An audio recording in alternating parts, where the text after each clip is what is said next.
I got a good way to get Rampage happy. Give him a donut. Give him a donut. Come on. You can go!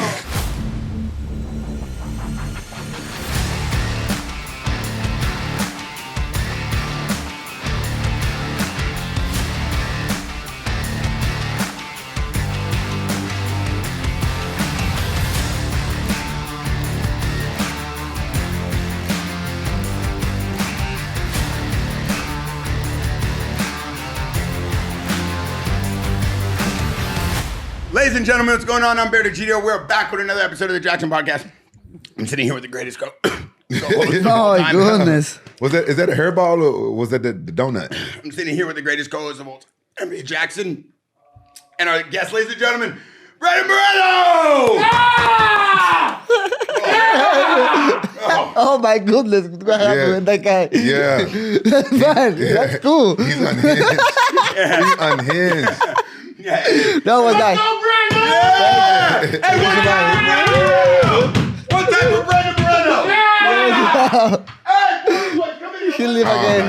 Come on! He'll live again. Oh my goodness! He's like he got a sugar high. Come on. Hey, one time for Brandon Moreno. Listen, we got a legend in the house.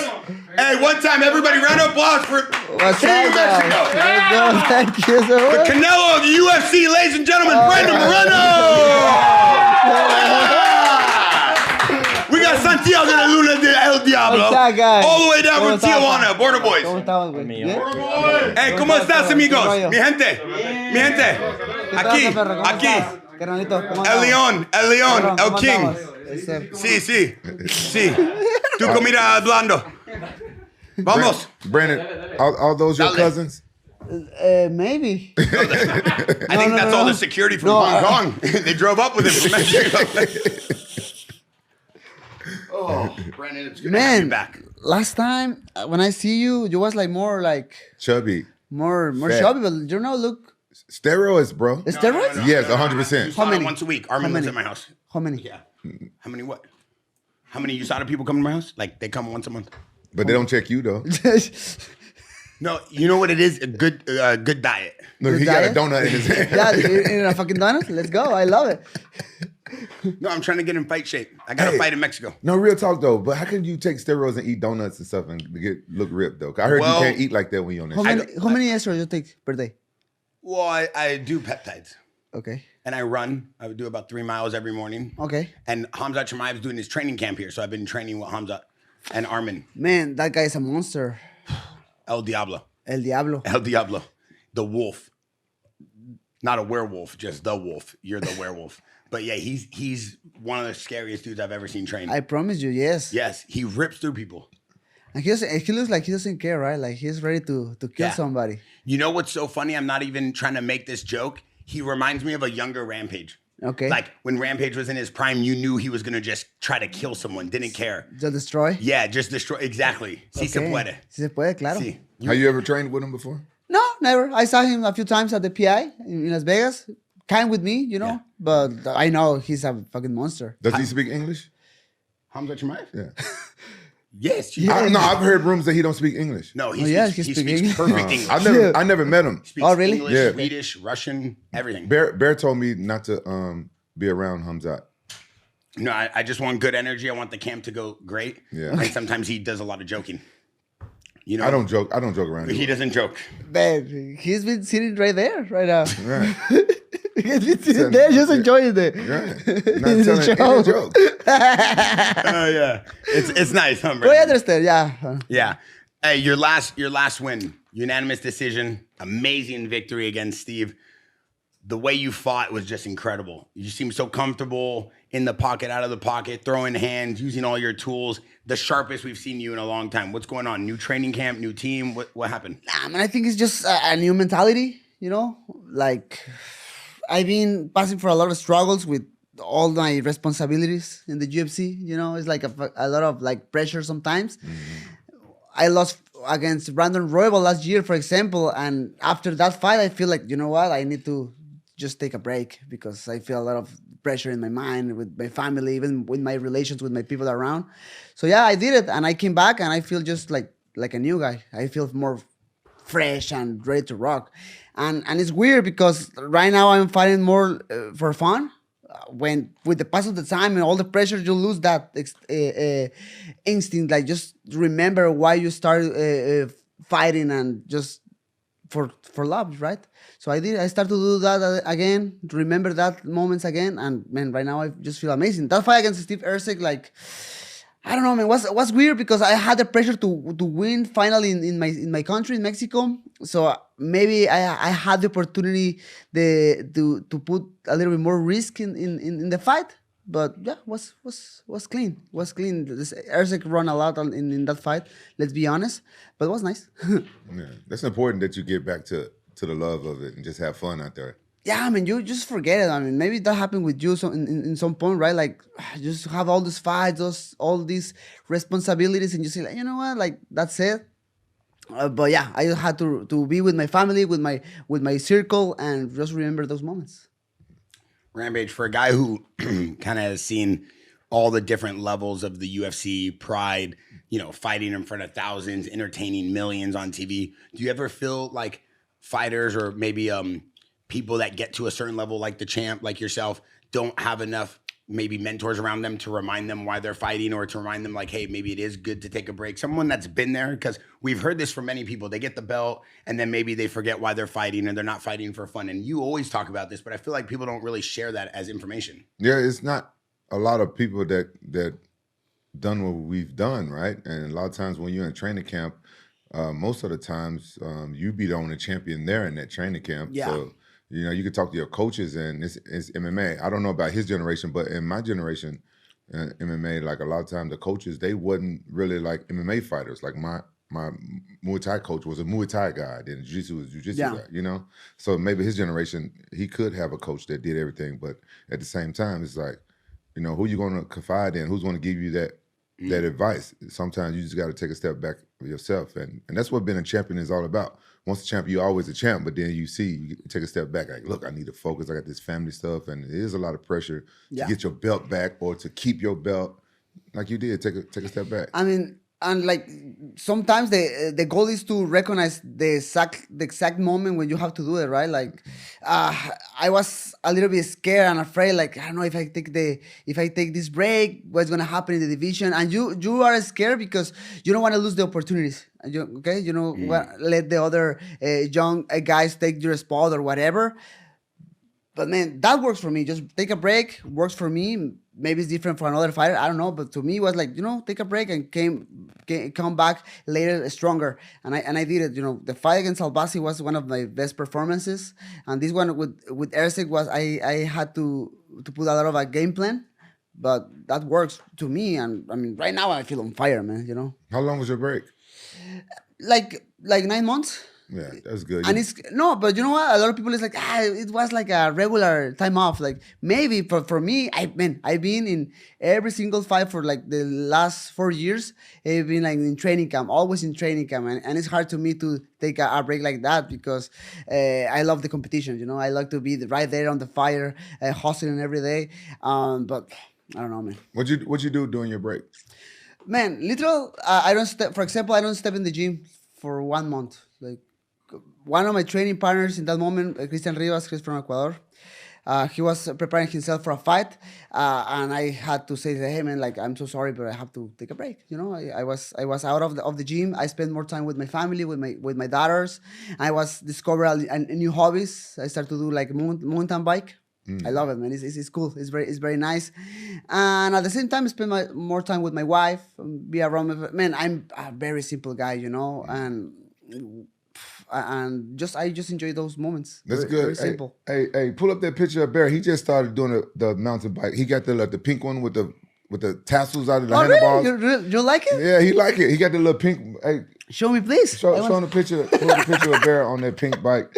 It's crazy. You say that. He just a hobby. The tassels like the little girls wear on the bike. Yes. Yeah. Can we get? No. I want to see, please. No, the answer is no. Brandon, do you still collect Legos? Man, you know what? Yes, but not like before because the space, man.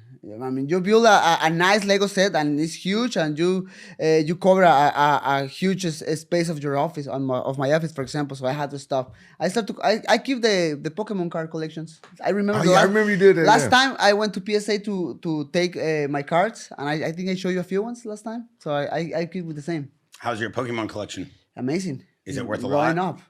Not yet, because I'm not crazy spending money in my collections. I trying to be smart with that, but it's growing. Those cards go for a lot, though, huh?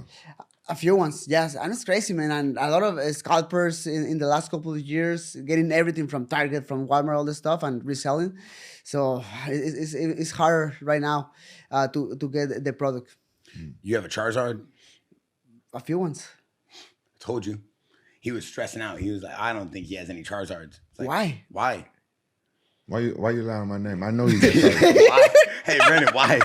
Why, man? Yeah. Why you not believing the champ? Are you interested in collecting like the MMA cards? I don't know. I don't know if it's because I'm in They said that they're getting circle. they're getting worth money. I heard. Yeah.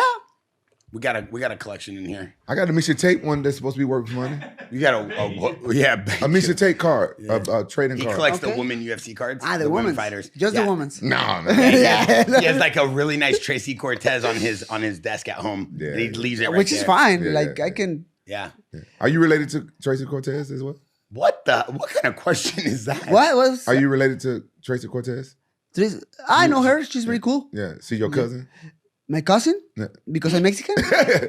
That's racist. That's racist. That's racist. That's crazy. What? Can't ask the champ that. I can't ask him who you related to in the UFC. Are you related to Derek Lewis? Actually, I am. Oh, what the Wow. Wow. That's racist. Wow. You can't say that just because he's Mexican and she's Mexican. Well, are you related to Rocky Balboa? Actually, I am. The actual Rocky Marciano. Rocky Marciano. No, I don't believe shit he said. So you are Italian? 100%. Para italiano. Tutto You bene. thought he was Jewish, didn't you? No, that's just the internet. I'm Roman Catholic. Oh, really? Which part of Italy? I'm from Sicily, Sicilia. Polosano. And then my dad's from Napoli. The people say the best food is from Sicilia. The best. Really? And Napoli.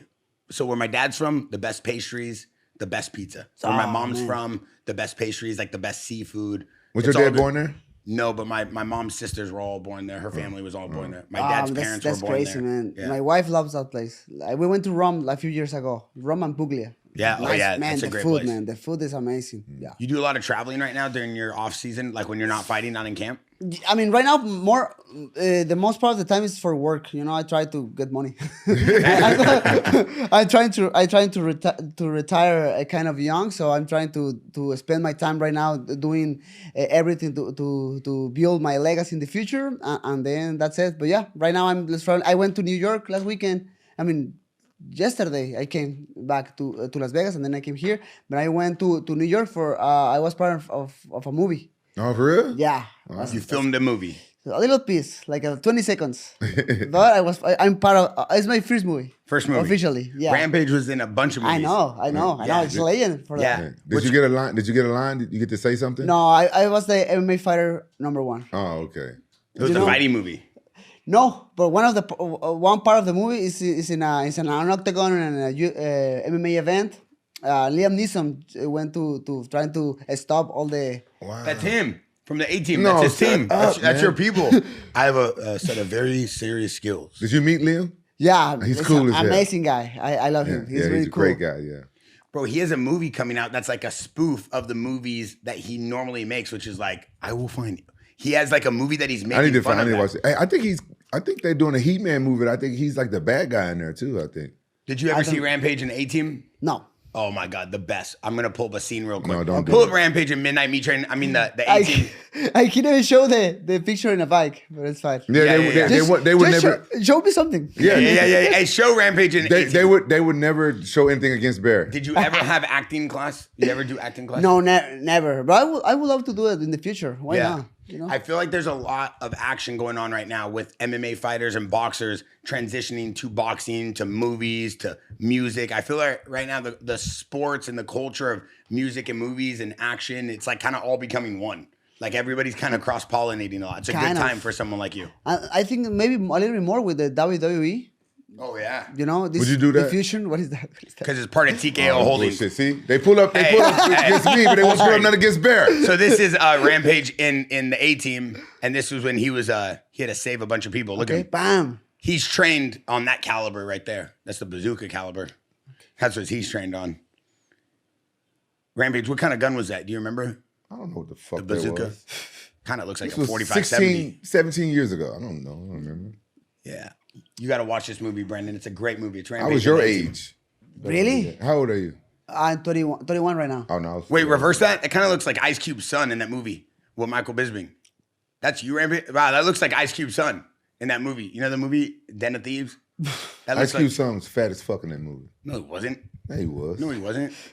Doesn't that look like Ice Cube's They don't son? look nothing like Do Ice it Cube. side by side real I'll quick. chill the fuck All out. right, See, all right, you see this all shit? right. Hey, but that's how you start. You do one little movie and get a little part and stuff like that. Then you learn like the ins and outs and stuff like that. And then you get like the itch for it. Then you go. Yeah, I mean, because it's very different. I've been doing like commercial and a lot of stuff, but that's, I don't know, it's just different, you know? You feel a little, a different pressure, but it's cool. Man. For example, for that, you train for that or you just went straight to the, For the acting, no, I had to get an acting coach. okay. That was really hard for me to audition for that. And yeah, I had to get an acting coach. Okay. Yeah, that Brandon, was hard. what about like working with brands and stuff? We've seen like guys like Rampage, obviously, they used to work with these massive brands. We see you doing a lot. I saw the Corona stuff you did. Is it hard working with brands right now with the UFC, or is it easier than it's ever been? I think it's easier, you know? Yeah. I mean, UFC has their own sponsors, and those sponsors trying to get people to represent the brands, right? So, I mean, I have a really good relation with the UFC, with all the crew in that area, and they recommend me. I'm trying to put my best energy to them, and they like it sometimes, and that's it. It's kind of easier. I don't know how it was before, but Yeah. right now it's super cool. Yeah, before no, it wasn't. They didn't really share that much. That they took a couple of sponsors for me, like Boost Mobile and Reebok and stuff like that. A couple of my sponsors came, Okay. but they never went the other way around. So I'm happy they're sharing with you guys. That's good for you guys. Yeah, for sure. I mean, we start. I mean, don't start, but we start working with Puma Mexico, wow. from Mexico. Oh wow. 2 years ago, and that was it's a really nice relation. So I've been working a lot with them, and it's cool, and I love it because before it was like very specific, like MMA brands working with us, but now you can watch like international brands like Puma, like Corona. Like I've been working with Corona before, so it's cool. Are you thinking about doing it in the business back in your hometown or anything? Yes, man, but I have zero experience, and I'm a little bit scared to start. You know, Yeah. Obviously I'm trying to do the pussy way and find a good partner and everything to help me. Yeah. And at the same time start to learn Yeah. about it. But yeah, I don't find anyone yet. But yeah, that's my goal in the future. Well, maybe you could just do something a little bit more safe, like real estate or something. I do that. Okay, And yeah. and it's cool. It's very cool to start because it's a kind of like safe move. Yeah, It's nothing is safe in this life. right. It's safer though. Exactly. But at the same time, I have this little desire to put, I don't know, like I don't know, I love coffee, for example, like a coffee shop in Mexico. But I mean, coffee, for example, right now it's a huge competition. You can Yeah. find like amazing coffee spots everywhere in Mexico. Yeah. But yeah, hopefully it's gonna be my next step. Yeah. I tried to build like a luxury MMA gym in Tijuana. But something happened there, so I had to stop. But that's the goal, to do something in the future. Hey, maybe a Vietnamese coffee shop in Mexico would do well. There wouldn't be that much Maybe. competition. Rampage has a lot of experience with Vietnamese coffee shops. Oh yeah, Really? I Yeah. love, that's my favorite type of coffee shop. Vietnamese coffee. Is it What true? is the difference? What is the difference? Yeah, you got If one you over have there. if you have time, I should take you to one today. Really? Because Yes, I tried Turkish coffee. Oh yeah, I never is had good. Turkish coffee. Like Vietnamese It's coffee, nice. it's a little bit more strong, but I get the Sadat with hazelnut. Seda. And it tastes really good. And Okay. they have beautiful girls come and serve it to you. Oh, we start with the girls again. Let's Yeah, go. yeah. Okay. Yeah, Nice. Yeah, that's good. So is it more of you're going there for coffee or the girls? Actually, I'm gonna be 100. If I ain't never been 100 before, I go there strictly for the. Okay, let me stop lying. If the coffee's good, listen. That's great. You couldn't even lie to me. I couldn't even lie. I You're a good couldn't. man. I You're a couldn't good man. even. So you go to the Vietnamese coffee shops for the Vietnamese girls. No, I go to look, but I like the coffee. Even though they know you're rich and you're strong and you're powerful and you're a world champion, you still can't pull them. What is the reason? What's the reason? I don't know. He's just gonna embarrass me on the podcast. No, no one's gonna hear this. I'm just No. wondering. I'm just wondering what is the reasoning after all the years? Like keep going back. But okay, trying to pull a coffee shop girl is like going to a strip club trying to take a stripper home. What's the odds of that? You know what I'm saying? Okay. So I go for the coffee, but I like looking. Yeah, for sure. Add some coffee. Let's go. I ordered the tit tea.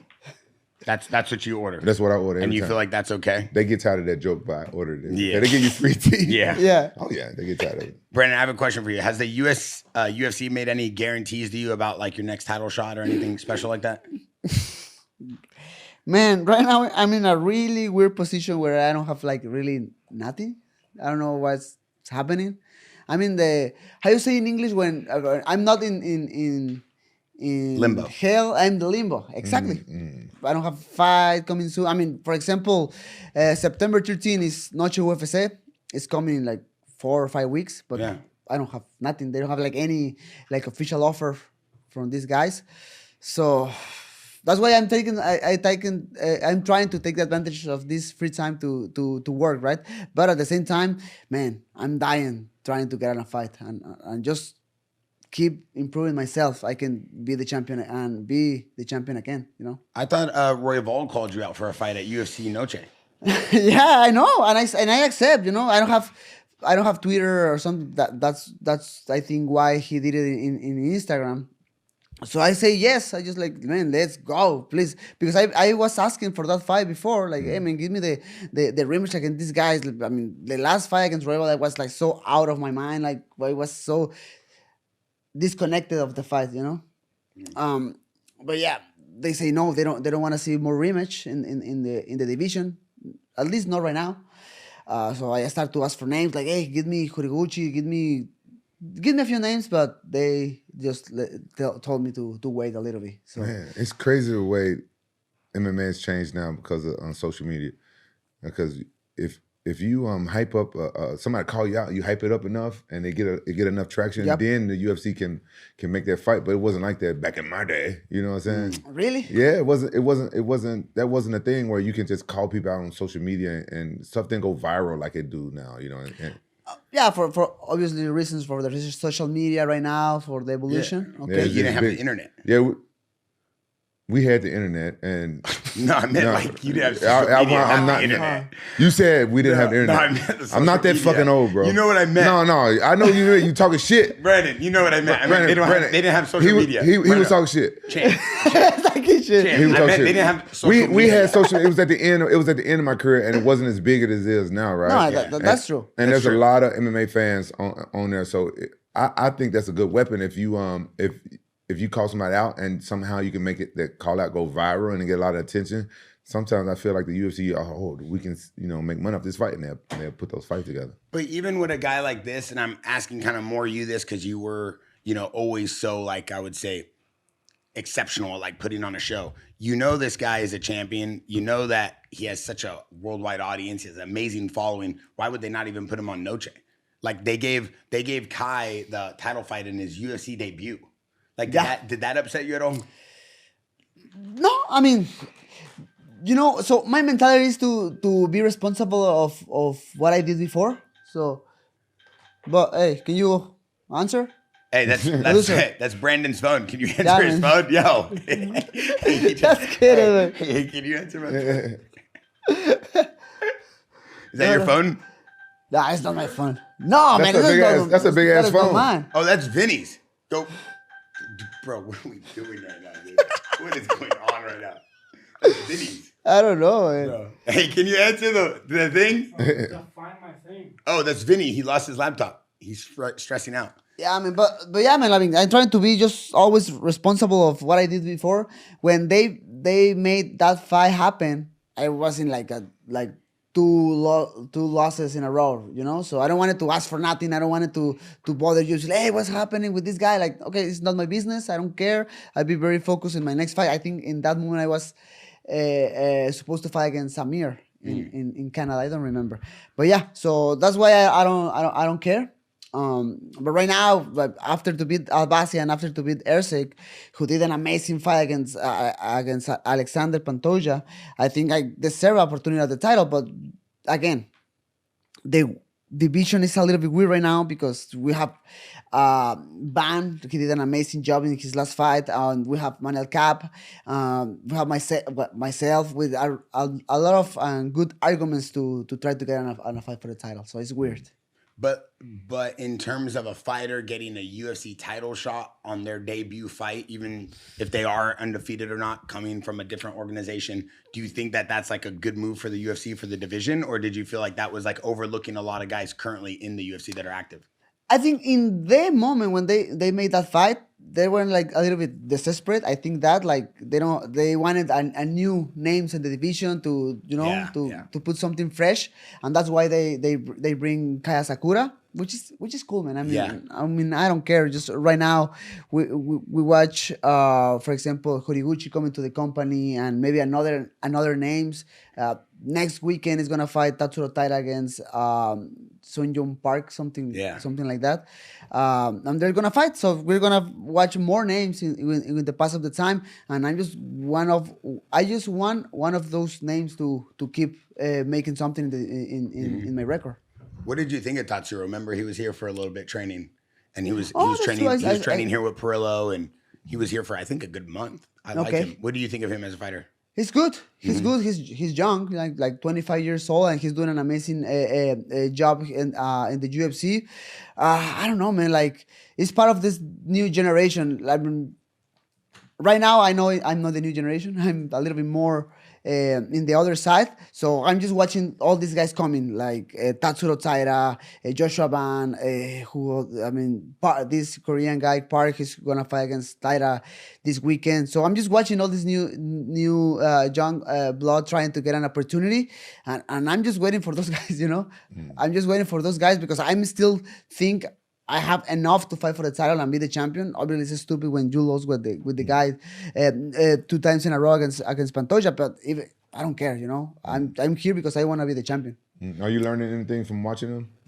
For sure. Talking about the technical part, my takedown defense was a little bit compromised in that fight, and at the same time. Pantoja, he's really good surviving, man.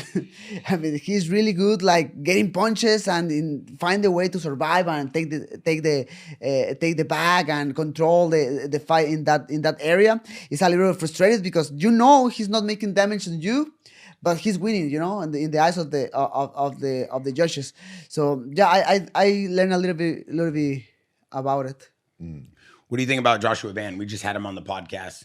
He's a good dude. Yeah, he's good. What do you think about him getting a title shot? You think he's deserving of that and the way he's coming up through the ranks? Man, I think at the end, he just beat the number 1 in the ranking, Yeah. That's why he deserves the fight for the title. I met him in Kansas City when I was training in Glory MMA. I met him there and we trained a little bit together. He's a really cool dude, man.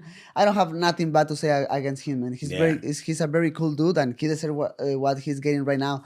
But man, at the end, we are here in a competition, and he beats Alexander Pantoja. I want to fight against him. I see what you're doing. I see what you're doing. You keep asking him about certain fighters and about certain things in the UFC. You try and get him to say something bad, and look at him, he's a positive kid. Yeah, I see it.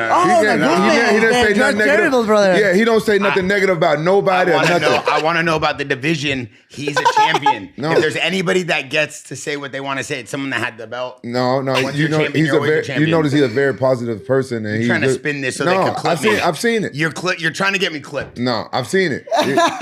He don't say not one bad thing about nobody. I'm not asking him to say anything bad. I'm just asking what he thinks of the guy as a fighter. He has to fight these people. Okay, take it for what it is.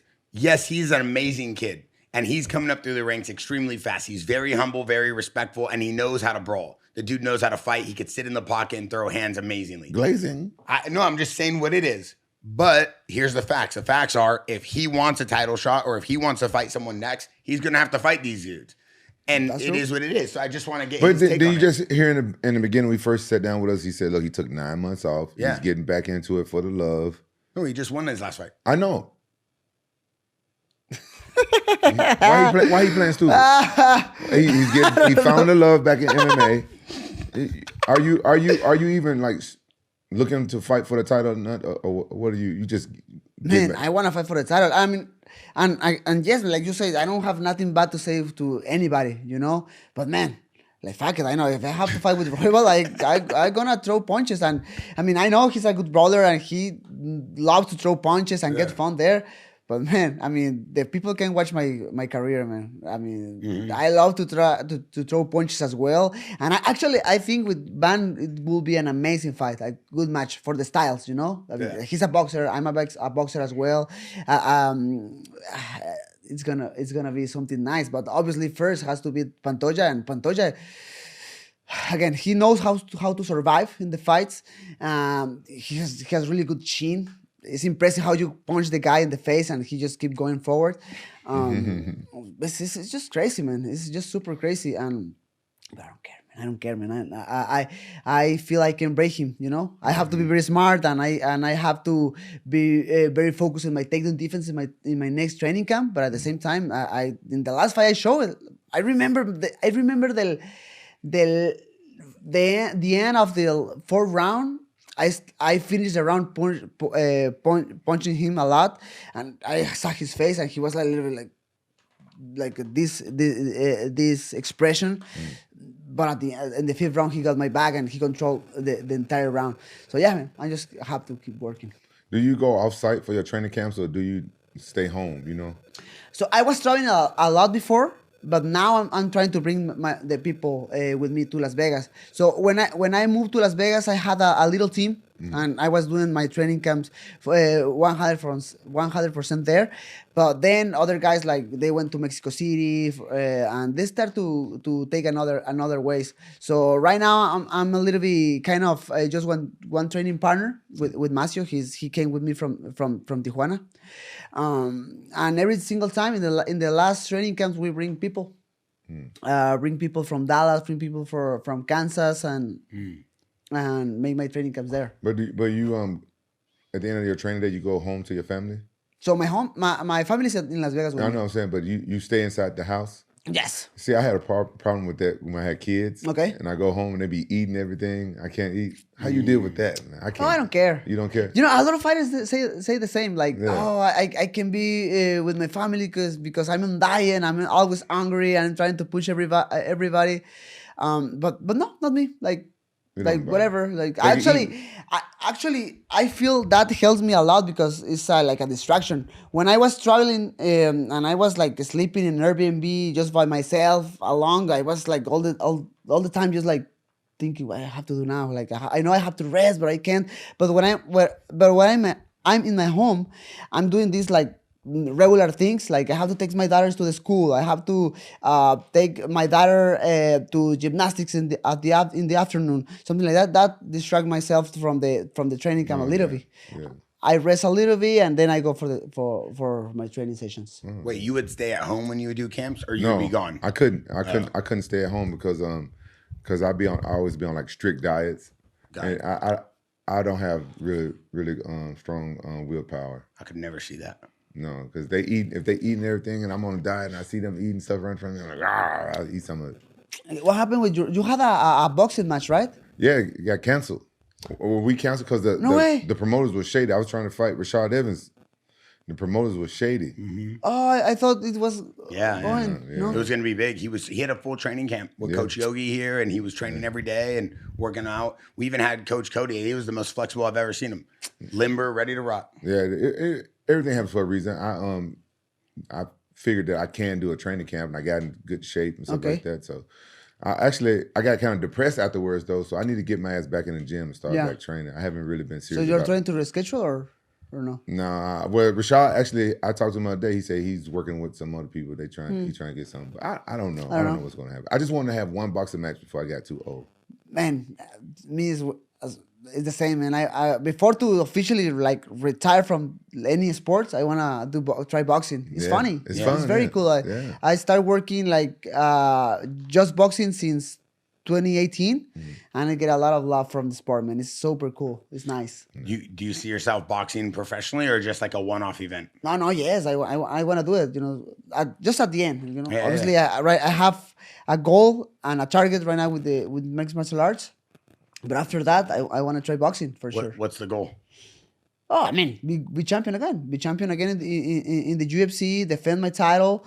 And after that, see what happens, right? Like, try boxing. It's funny, man. It's super funny. For example, Jorge Masvidal was doing his training camp when he fought against Nate Diaz in my boxing gym with Jorge Capetillo In Vegas. in Vegas. And he told me, like, hey, it's funny. It's super cool experience. So, yeah, I want to try it. Yeah. It's good for you. He loved it. I felt like I watched you fall in love with the art of fighting and boxing because you were focused on a singular sport. Yeah. You didn't have to do wrestling and jiu-jitsu and kicking. I saw you really enjoy the process. It really is a sweet science. Okay. Boxing really is a sweet science. It's like I'm gonna say this: it's harder to train for MMA fights, but for being a boxer and just boxing is like very difficult to get all the stuff. You know, as an MMA fighter, we think we boxers, they just punched. No. Yeah. No. It's the head movement, the footwork, the coordination with your feet and your body. It's super cool. But let me say something, like, come from mixed martial arts to boxing is super easy, at least for me. Yeah. Because you have to be very focused with wrestling, with jiu-jitsu, with your takedown defense, the striking. With boxing, you have to be focusing just one thing, Right, yeah. And now you put all your effort and all your focus in just one thing. It's kind of easy. At least I can see it like that. But you go to boxing and you discover all of those things, like the coordination, the footwork, the head movement, the punches with the hips. It's nice. Yeah, so that's why you see more MMA guys going over to boxing. Like, the fans thinking because boxers make more money. That's not the case. You don't see boxers coming over to MMA that often because I don't think they could do it. I don't think they can take the time and break it down, learn like the wrestling and the jiu-jitsu. It's just the opposite. But as an MMA fighter, we actually train boxing sometimes, so we can learn it faster than they can learn MMA. Yeah, no, I mean, we saw it like a few years ago with James Toney against Randy Couture, right? Yeah. Like, and the people forget. With the pass of the time, the people forget and don't remember that fight. But man, that fight was the easiest fight of Randy Couture's career. Yeah. I still say that, I'm team MMA, but I still say that, and I don't like James Toney anymore. We used to be cool. We're not cool no more. So Really? Yeah. So this is unbiased with me saying that. I still think they did him wrong by putting him against Randy Couture. That wasn't fair. No. Wait, why don't you like James Toney? I thought I told this story before. No. Okay. Oh, you have a history with him? James Toney and I, we used to be cool. And one time, y'all know I joke around a lot. One time, I was making fun of Rashad Evans, and I said Rashad Evans looked like James Toney on crack. It's like a thing you say in Memphis, like, you look like such and such on crack. You look like Denzel Washington on crack, or you look like somebody on crack. And James Toney saw the interview, and he called me up. He was like, "I'm not on crack." I was like, what? I said, what you mean? Because I say to myself, I said, what you mean? I never said you was on crack. He said, you said in the interview, this guy looked like James Toney on crack. I said, James Toney. I said, he looked like you, but on crack. He said, I ain't on no crack. And he cussed me out. I said, hey, by the way you sound, motherfucker, sound like you on crack. Leave me the fuck alone. That's it? That's Wow. it. And we never been cool again. God damn. I don't even know where to begin. Was that my fault? No, but how is it that you get into it with everybody? I mean, everybody loves you, but you get into it with everybody. You say so much outlandish stuff that I think you just be forgetting.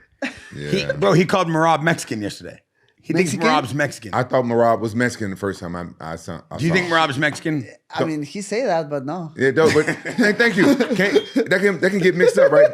Don't he look like he can be Mexican? Mirab? Yeah. I don't think so. Oh damn. I The mean, first time I saw but him. the thing is, he when he was fighting against Sean O'Malley the first time, he was saying, "No, I'm Mexican," and Yeah. doing all this promotion. Yeah. So And he was wearing like all the. Yeah. And then the first time I saw him was at Lago's Mexican restaurant in Fullerton. You never been there, huh? Yeah. No, never. Best Mexican restaurant ever. Real talk. You're gonna tell someone who's from Mexico. Best Come Mexican on, restaurant here. Best Mexican Sounds restaurant crazy. here. Tacos El Gordo Yeah. is the Don't best say Mexican that. restaurant. Yeah. Nah, don't say that. You That's haven't the been best there. Mexican restaurant. You haven't been Tacos El there. Javier's Gordo? and Tacos El Gordo. No, don't say that. Why? No. No, never. Don't say that. It's Javier's and Tacos El Gordo and then Del Taco. No. Del Taco, come on. Don't say that. I see. No, see, he's trolling. Nah. He's trolling. What's the Well, best Mexican restaurant? In Mexico. Where? Where? I mean, Tijuana has really good tacos, for example. Mexican restaurant in general. I have a favorite spot in Tijuana. I love to go there. What's it called? Maíz. And what is it? It's Mexican food in general. That's They it. don't Like, call it Mexican food there. They just call it food. Exactly, man. Oh, because they're already in Mexico. Quesadillas Wow. and all that stuff. That's crazy. But man, you don't. I mean, obviously, it's really good. I mean, So you don't consider Del Taco Mexican food? Come on, man. no, Don't brother. disrespect No, I'm just wondering because it's tacos. Don't I'm just fuck with me wondering. like that. Bro, you got it. But hey, you got to go to Lagos. It's like Lagos? it's like fancy, fancy it's like a Javier's, Okay. but it's and the best one here. Yeah, it's really good. Okay. I love to try. Yeah. I love You to try. You should go. Speaking of Mexico, what was the energy like fighting in Mexico City? Amazing. I mean, it's always amazing, man. And I love it because I have a really bad history with fighting in Mexico, fighting in my country, because I lost the 3 fights I had there before this last one. So I lost, and I was a little bit disappointed for the people and for myself. But man, they don't care. Like, hey, they show you all the love possible. I went to the fight against Erceg. All the people was crazy, screaming my name, supporting every single Mexican fighter of the card. And that's why I love to fight. I love to fight there. It's hard for the altitude, you know. If you fight in Mexico, you have to be ready to leave your family for 1.5 months, be training in altitude, feel like shit the first 2 weeks, and that's it. But I think last time I did an amazing training camp. I start a pre-camp in Las Vegas. They have like a weird machine. They simulate altitude inside. I don't know what is the name. No, that probably wouldn't be called CVAC. What's that high altitude chamber? So I started there, and then I went to Mexico City. I feel really normal. And I started to do my sparrings and everything. I feel really good. But yeah, man, fighting in Mexico is super cool. What about the UFC PI in Mexico? Did it burn down? Oh, yes. Man. You burned it down? No, me, but... So, what I hear, they had problems with the sauna. The sauna? The sauna, yes. That's not what we heard. We heard a rumor that somebody that worked there, they was kind of like rude to you, and you was like, fuck this place, I burn this place down, because you was cutting weight and you was in like a bad mood, and you burned down the PI in Mexico. A little bit. But it's not... No. That's a rumor we heard. But it's not like you meant to do it because you were cutting weight. Yeah. Yeah, no. But no, man, they had problems with the sauna, and I think It's like a movie. No, it wasn't me, it was the sauna. That's the craziest thing ever. Especially when we're saying it's you. Yeah. It was definitely him. The sauna. Come on. Now look, he the nicest guy you ever met, and I know I'm a super nice guy, but I have this petty side where you piss me off, I'll do some shit to you. Yeah. Nicest guy. Did anybody ever make you mad at the USCPI in Mexico? No, why? Never. All right, just making sure. That's a crazy never, too. It was Yeah, fast. Like, never. No, man, never. No, it's really good vibes there. Yeah, You know, it's really good. good vibes. Bro, he for sure burned it down. He might have been involved. It's Mexico. He knew he could get away with it. Man, why I wanted to burn that place? Well, I don't know. You seem mischievous sometimes. Really? Yeah, you seem like you like to start Man, things up. Man, I burned you know what is fucking funny? I never said this before, but I burned my parents' truck. Okay, let's not say that. He burned his parents' truck. That was a mistake, though. Hopefully. Yeah. Can't say that when we're trying to figure out who burned the UFC. No, man, I was like 5 years old. Yeah. I went with my parents to Los Angeles because they were working with they sell piñatas. Okay. In San Diego, Los Angeles, I went with them, and I was playing with a fire thing inside of the truck. Yeah. And then all the piñatas started to burn. Yeah, man, and all the firemen came and everything. Man, that was crazy. Did your dad spank you? Did your dad spank you? So they were so scared for me because they just take me. I was inside of the truck. And everything start to burn, and so my mom just take me like very fast, like boom, out of the truck, and then the firemen and all the stuff. So they were so scared for me, so they were like, okay, that's enough. There's enough trauma for him. Yeah, I love it. But in all honesty, with the UFC PI burning down, do you know what happened? Is it really the sauna? Yeah. Oh, really? No, I'm not lying to you, wow. man. Yeah, problems with the sauna. They don't fix it on time, and that shit start to. Something with the machine, you know? Wow. And some spikes. No spikes. How you say? Sparks. the Sparks, Yeah. exactly. And But were you training there? No, that No. was before. So He wasn't even there. I wasn't Yeah, even oh. there, man. But you never trained at the UFCPA? Yes. Oh, okay. And for my last training camp, Oh, that's what I was wondering. I saw photos of you there. That's why. yes. Okay. For my last training camp, I was training there, but that happened like 1 month ago. Okay. When the Compared to the UFCPI in Vegas, how different is it? Was it the same concept? kind difference. For example, that is just. I mean, it's smaller.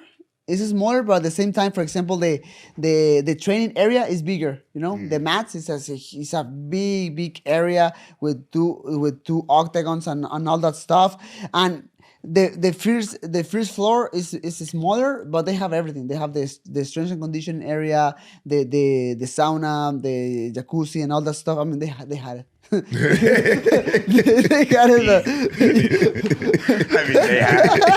That's crazy. Hey, you became really funny. You left, you came back, you started winning all your fights and got really funny. I love it. The break did you well. You look healthy, you look happy. Thank you so much, man. Look like you have a new love for life, huh? Yeah, for sure, man. Yeah. I love you life, seem in a man. much better mood, very excited. Appreciate not it, so man. stressed. Thank you so much, Yeah. man. No, thank you, man. But yeah, I'm starting to. Yeah. get But it's fun. funny because everybody I talk to, it seems like it's a 50-50. We as fight fans, you guys are fighters, but us as myself, I'm a fight fan. I see this UFC PI, and it's kind of like we try to build our own little kind of like media house here, Jaxxon Media House. So we have the cage for the Khamzat and Armin camp. We have the strength and conditioning. We have the jiu-jitsu with Bernardo, the strength and conditioning with Cody. So I see it, and like I'm obsessed with this idea of trying to like bring anybody together and then do content. But the UFC PI is just all active fighters. Yes. So I always ask everybody, like, is it hard showing up to the gym knowing that you're like lifting weights right near someone you might fight in a week? Like, Yeah, and more when you start to get more relevance in the company, because more eyes start to be with you. When I start going to the PI in Las Vegas, was kind of easy because I was a fucking nobody trying to get an opportunity and everything. But with the pass of the time, winning fights and the people knowing your name a little bit more, it was like, oh man, like this guy from my division is like kind of being weird with me, and so yeah, with the pass, that's why. Jason and Jacob and all the Iridium. the Iridium team. They made the Iridium gym in Las Vegas because they want a private place for their fighters. That's So, smart, for man. example, right now I do my training camps at Iridium gym, and I just take advantage of the therapy and all that stuff and the strength and conditioning in the PI. And how does it work as a UFC fighter? You go there, they feed you, they give you free strength and conditioning, Yeah. free physical therapy, everything you want. I have my nutritionist from the PI. I have my therapist. I have everything there except the technical part. The technical part I do it by myself in Iridium. And Like it's fighting, uh-huh, technical fighting, like sparrings. Just at the end, maybe the last 2 weeks, I use the octagon at the PI. Just to finish my preparation right there. But like striking drills, jiu-jitsu, I do it by myself in another part. Wow. Would you ever have trained in a gym with a bunch of your competitors or fellow ranking fighters, like guys that are in your same weight class? If I had all those amenities and they giving like free shit and stuff like that back in those days, because that's one thing that I always thought that MMA was lacking, like the physical trainers and all that stuff. Yeah. I probably would have done it like a couple days a week, but I wouldn't have sparred there. Yeah, that's smart. But But I mean, they feed you too, right? Yeah, I mean, for all the new fighters coming to the UFC, they're saving a lot of money because, I mean, man, nutrition is so expensive. The therapy is so expensive. The food in your training camp is so expensive. So they are saving a lot of money. All those fighters who are starting and they're getting like 12 and 12 or that kind of money. Yeah, like 12,000 to fight, 12,000 to win. It's like it's a huge advantage for them. Yeah. Do you feel like, I mean, you played a huge part in, I would say, the flyweight history and division. You've put on some of the most exciting fights. You've put on some of the most exciting cards you've been on. Do you feel like you've kind of played your part now in building this division to what it is now? Or you feel like you have a lot more to give, or you feel like you've done enough? I talked to Mighty Mouse this morning, and the reason why is me and Rampage were talking to him about you, and Mighty Mouse was like, he would be phenomenal if he went up another division, like in weight. I don't know, man. It's crazy when the people start to ask me about that. To me, was like, no way. I mean, no, I don't want to do that. But now, like the people still talking me about that idea to go to 135. Like, I mean, maybe you never know. I mean, if they offer me a straight fight for the title, why not, right? Like, give me the money, give me the title, and I can do it. Obviously, I know Merab, and he's an amazing person to me. And at the same time, the guy is bigger than me. And, you know, it's smaller with about the height, but his back, man, his chest is so big. So I don't know. It's weird. Like, you never know if the UFC come one day. Hey, you know what? Like, we don't have more contenders in bantamweight division. What do you want to do? Like, why not? How you think he'll do against Merab? Well, I think Merab has a lot of weight on him. Yeah. I mean, Merab's wrestling's incredible. I think he even said it earlier. The takedown defense from him would be incredible. Not like as a fight fan, I can't sit here and like nitpick, but just as like the things I would feel like as a fan, like just takedown defense on Merab. But I think the one thing everybody forgets about Merab is his pace. Like, look at what he did So, to to Umar. me- Like, he just is so good with his cardio. To me, all the technical part, I don't care. I can manage well. Yeah. The problem is, man, the pace, the cardio. He can keep the same fucking pace from the first round to the fifth round. And man, how you stop that, right? Yeah, Like, yeah. How you think he'll do at altitude? High altitude, though. You think Don't matter. Does he still fight like that at high altitude? I think it doesn't matter. You know, I think he's natural. I think his cardio is super natural. It's funny because one day I asked him, like, hey, what you do for the cardio? You do something special? Like, no, I do drills. And like, that's my key. Like, man, you are so fucking natural, man. Yeah, he probably don't want to tell you too, though. Or maybe. He's from Georgia, bro. Look at Armin. Look at these guys. They all have incredible pace. Their intensity, they can keep. They can redline at a high level. Yeah. You probably know more than anybody because of the TJ drilling in the garage with Sam Calavita. That keeping that redline of your heart rate being that high, That's difficult. for 2 to 3 minutes at a time, and then crashing while you're sitting on the stool in between rounds, and then ramping it back up. Scientifically, it is the hardest thing to do. Merab doesn't turn off. Yeah. But you said that's high altitude. Their hometown, what is that? It's in the mountains or something. No, I'm just saying, like, It's they're Georgia, fighting. But Yeah, is he's from Georgia? Is Georgia? What? In Georgia? Georgia. Yeah, I don't Is know. that if he's- sea level or is that mountains? I think it's are mountains. I mean, Yeah. it's Russia Mount Ararat, and yeah. all these countries around. So I think it's some. The Armenian side. Well, I mean, Armin's also Armenian. He was raised in Russia, but I was just making the point that they all have that same intensity. Even when he trains, like Yeah. when Armin does training camp, he trains like 3 times a day, and none of them are easy. And then he goes to Sam Calavita. That's too. That might That's be too much. crazy. But that might be Like- too much, though. Yeah, I mean, like a lot of fighters, they have like, I mean, I have my hard session in the morning and Yeah. maybe the regular one in the afternoon or something like that. Yeah. But now I understand how these guys train hard every single time. Like every single session is 100%. I'm gonna tell you this. Yeah. When I was training with Coach Cal, I was told not to train no more that day after I worked out with him. If Armin is training 3 times, he can't be doing that. No, but he doesn't train the day he works out with Coach Cal. He only does that workout. Okay, yeah. Yeah, okay, then. because they have that whole thing with TJ. Yeah, you get burnt out. Like You'll they get can only burnt out. run so fast because they have the heart rate monitor thing. They can only do so much. They test all their breathing. I don't know how it works. I'm just a fan, but Yeah. it's pretty intense. But I see a guy like you, and what Rampage, you made a really good point. I think it was on the podcast with Riddick Bowe, and you were talking about a champion, and the one thing a champion gets that most people never understand is when you fight for a belt, it's a different type of pressure. And when you get that one fight out of the way, whether you win or lose, you experience something no other fighter in the division can experience. Yeah. And then it makes you that much better. I feel like you have that though. You know, like, Yeah, I mean- you have so many advantages over anybody else. That would be an insane fight. I don't know if they would give you that off the break, but that would be an insane fight. I could see that. But I think moving up, I think you would kill it. Man, I'm ready for whatever, man. It's crazy because right now I've been leading a lot with this anxiety to fight, to just give me a fucking name and I'll be just fighting, you know. My goal is to be in the flyweight division. My goal is to get the title back, but you never know the future, man. And you never know the what is the idea of the UFC and all these guys. So I'll be ready, man. I want to ask you a question about Mexico. Is MMA really big there now? It starts to be big. So when you walking around like that, everybody asks you for pictures and stuff like that? Not super. It's not like all the people like I mean, it's like I can keep walking, but for sure I can be in public for a lot of time because the people start to know, and it's weird. Sometimes it's like nobody recognizes you in the streets. Sometimes it's like you can go and do whatever, and other days it's like all the people is around you, right? Yeah. So it's weird. But now I'm very happy because this mixed martial arts in the country start to be something bigger.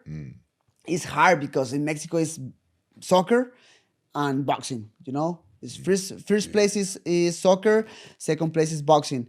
And I mean, talking about combat sports, like boxing is crazy. We have an amazing combat history, you know, so many boxing champions.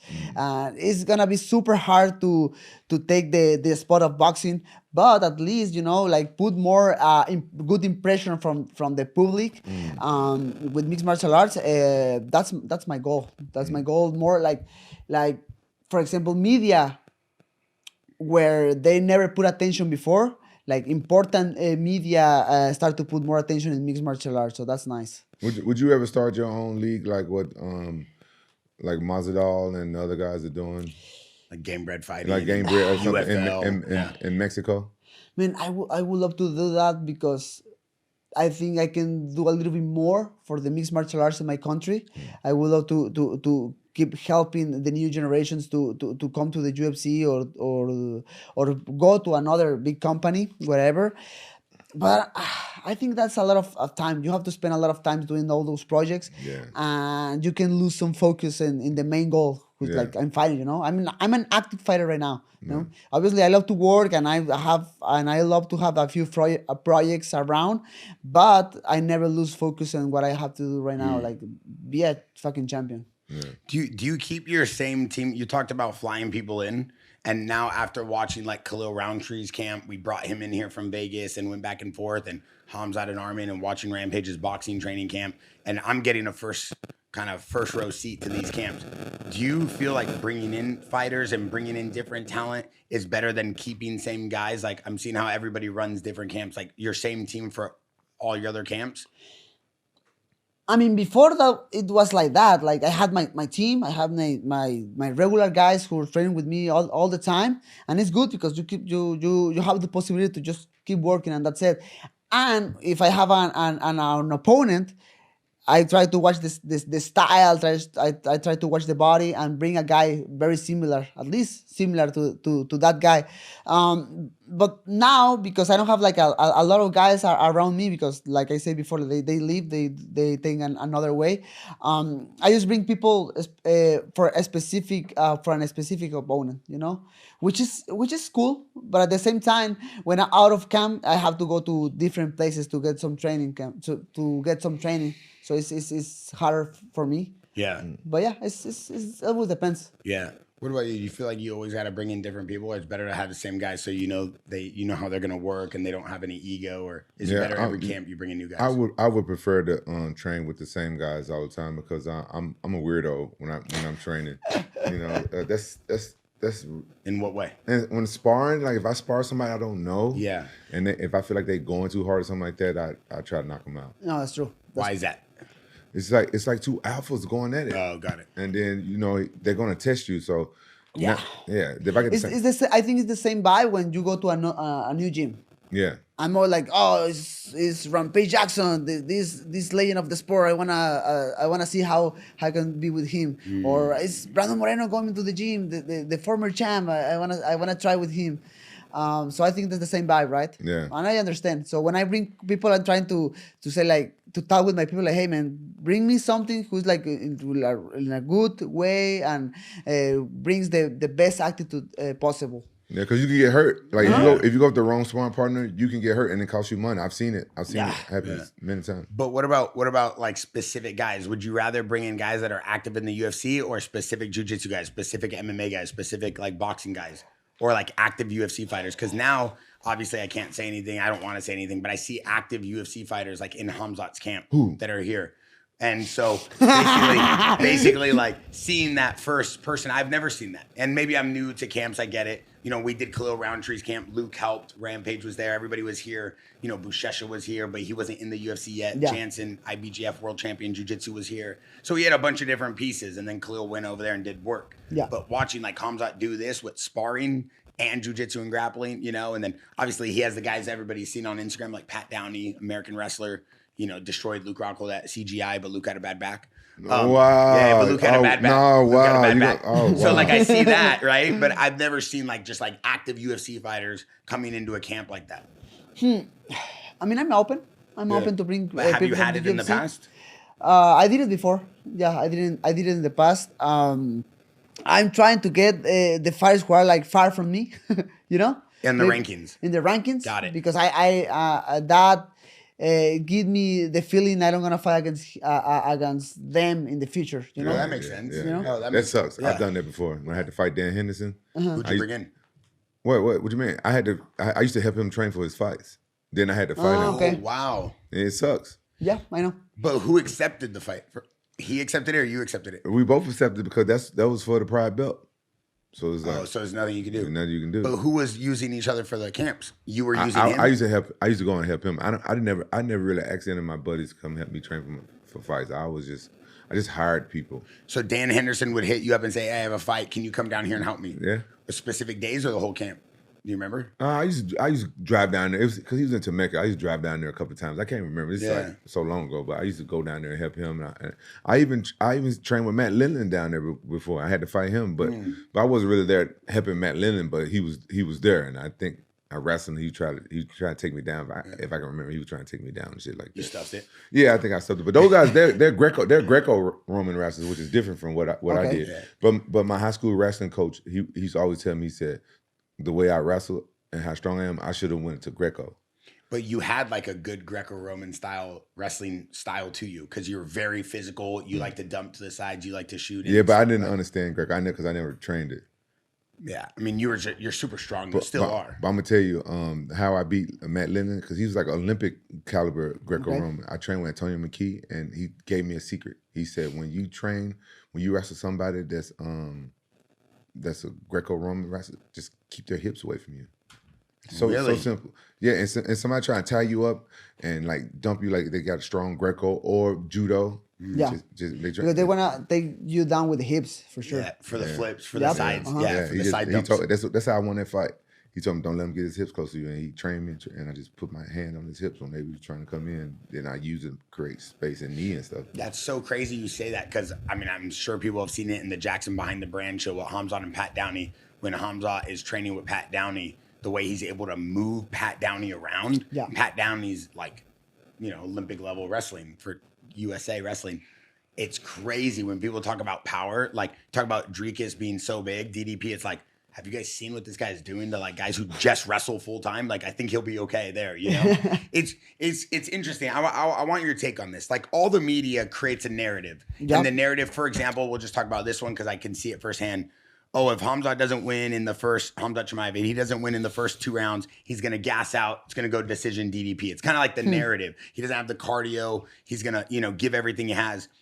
Don't these people realize that they have camps and coaches that hear this and know this, and they're like not going to go there with that same narrative? Or do you feel like the media spins things real fast in the UFC? Ooh, that's a interesting question. Like, I think the media and what the fans can judge is what they saw in the past.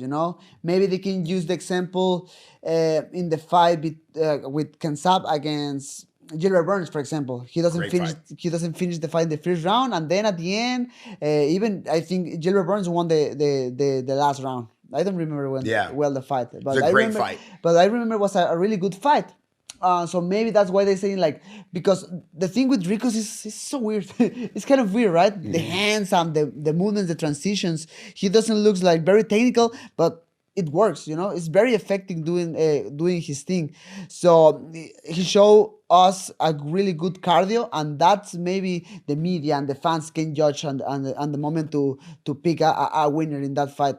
So what I think is, as a fighter, like, you can plan and do whatever you want, but in the fight, everything is so different, Maybe that day when Khamzat fought against Gilbert Burns, something happened and he doesn't feel 100% and he got tired for nervous or whatever. He's a human being. Maybe he can be nervous in some point.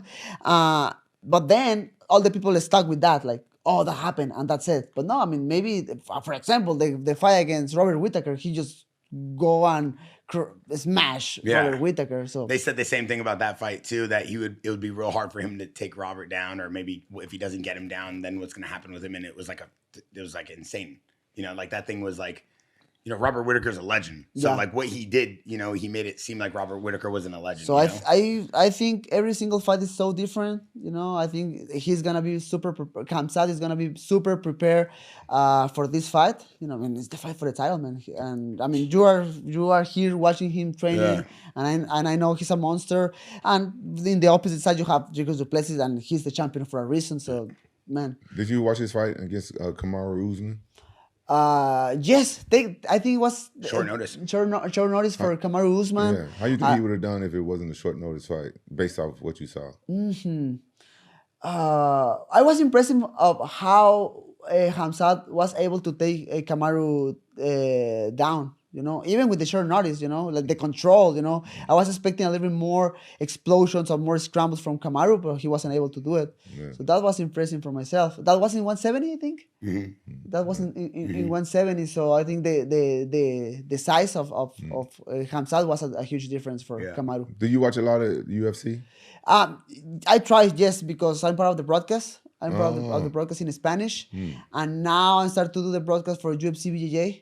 So I have to study a little bit more because I had a long season in jiu-jitsu. I knew all the names and all that stuff, but then I stopped for mixed martial arts, and now I watch the events, and I don't know if these new black belts, amazing guys.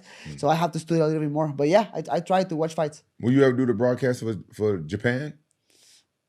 Yes. It's good. Fuck it. I mean, I can say whatever. Wait, why Japan? He do the broadcast for Spanish, Because he speaks Spanish.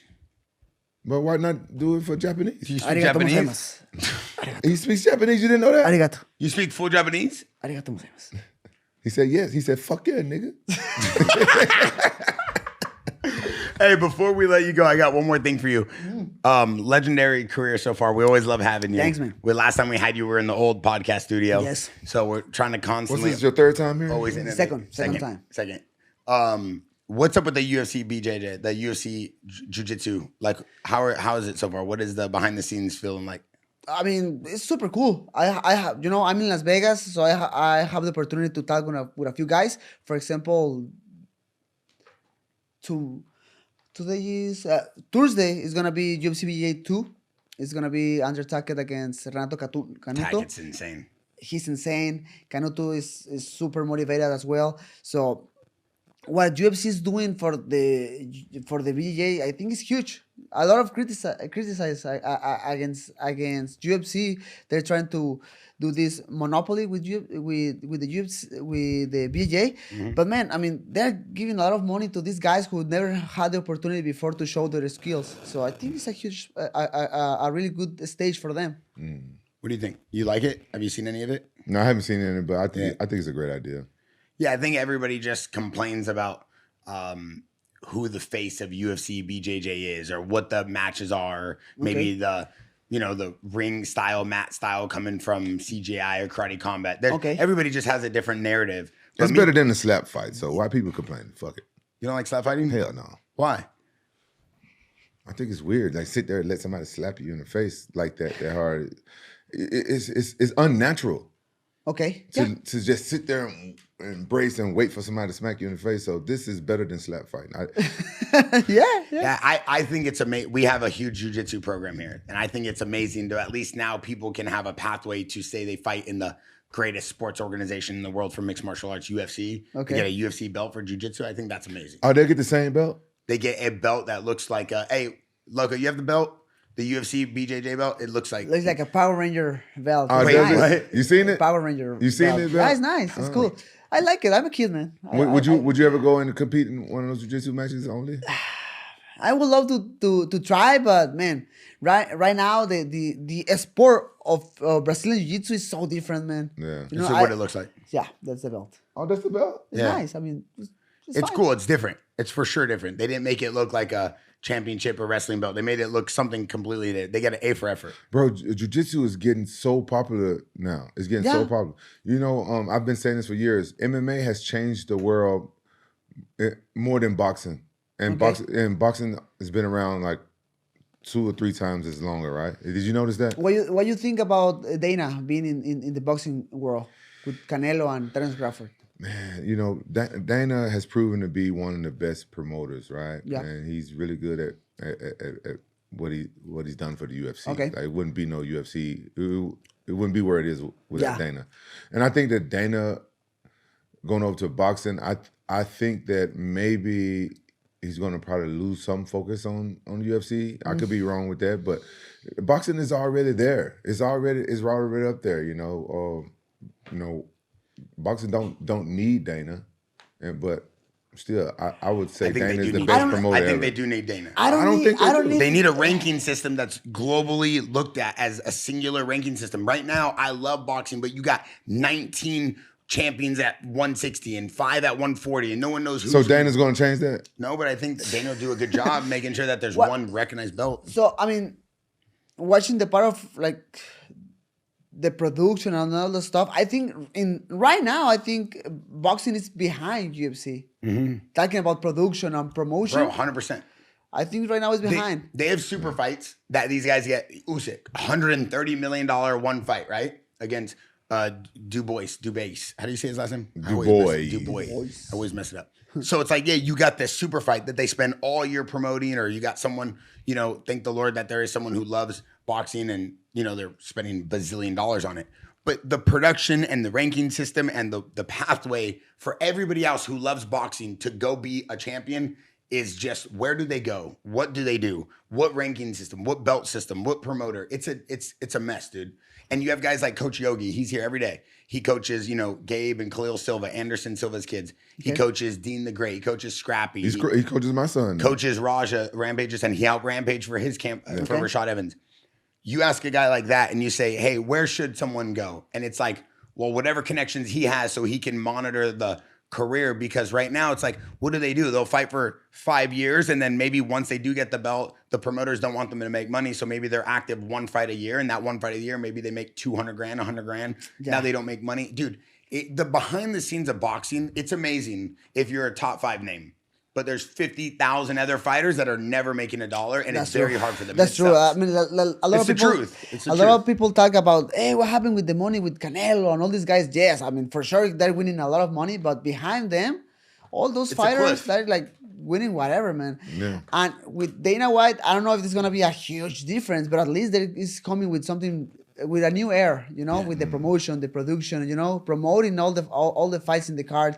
Right now, obviously, they're so focused with Terence Crawford and Canelo because that is a crazy fight. But yeah, man, I think it's something good. It's something good for boxing. How you feel about that fight, Canelo and Crawford? Yeah. Yes, man. So, first of all, man, I'm Mexican and I know Canelo, so I'm 100% with Canelo.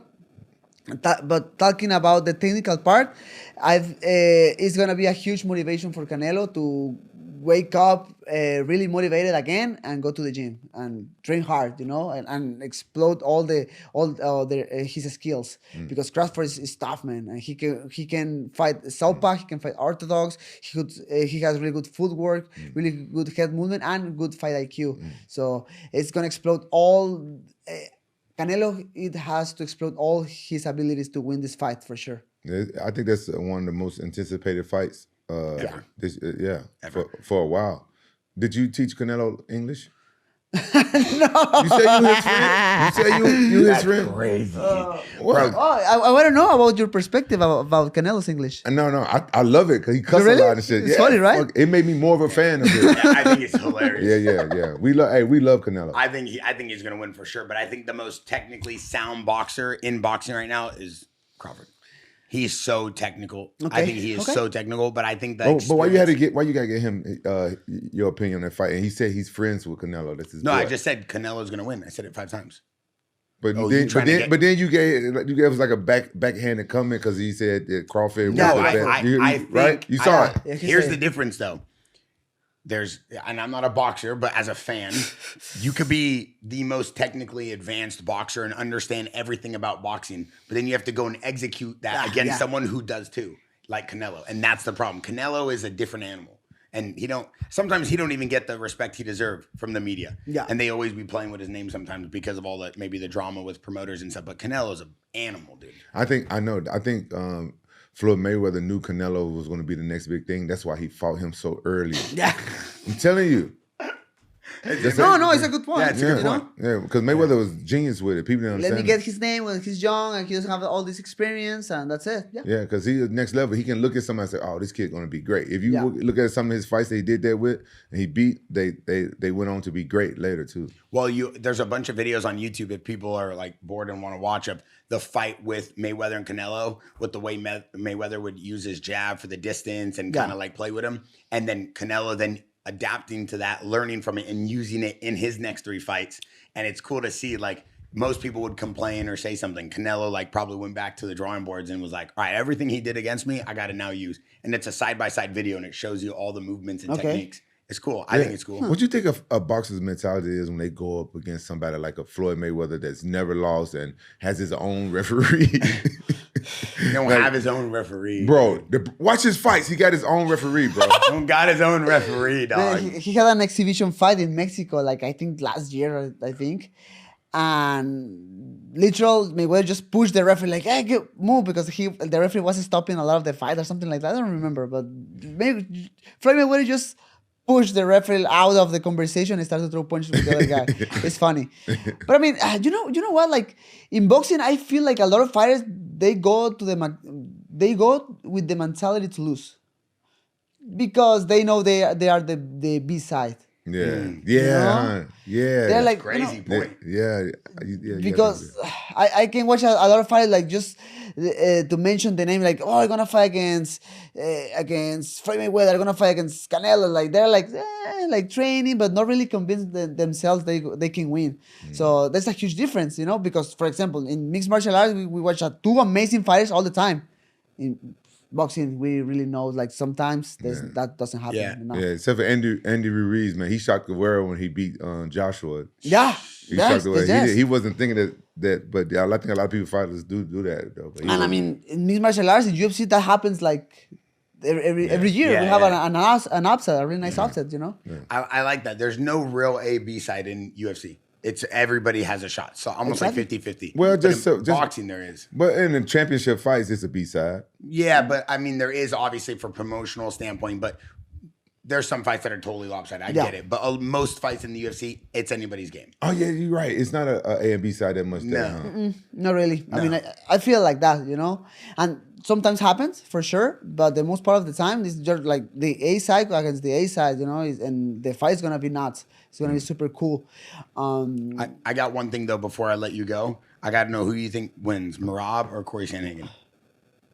No, I go with Marav. Wow. For the pace. Yeah, Just yeah, for the yeah. pace. Yeah. I mean, I think Corey Sandhagen has really good cardio. He trained in altitude in Colorado. The technique and the footwork is going to be super hard for Merab in the first rounds. But just him making a good pace all the fight is going to be a difference in the 4th and the 5th round. Are you friends with Sugar Shane O'Malley? He's Sure, not. Sean. Sugar Sean? My bad. He's not my enemy. He's not- No, it's because I don't know him. Yeah, Is Sugar Sean? Sure, Sean. I saw him in a few events, but yeah, I'm cool with him. What do you think is going to be next for him? You don't think about that, do you? I wonder because they would want him to be the big, the big thing. I mean, They're about to it's- give him his own belt. I mean, I think he's in a really similar position than me because I lost against Pantoja officially 2 times and 3 times with the fight in the Ultimate Fighter a long time ago.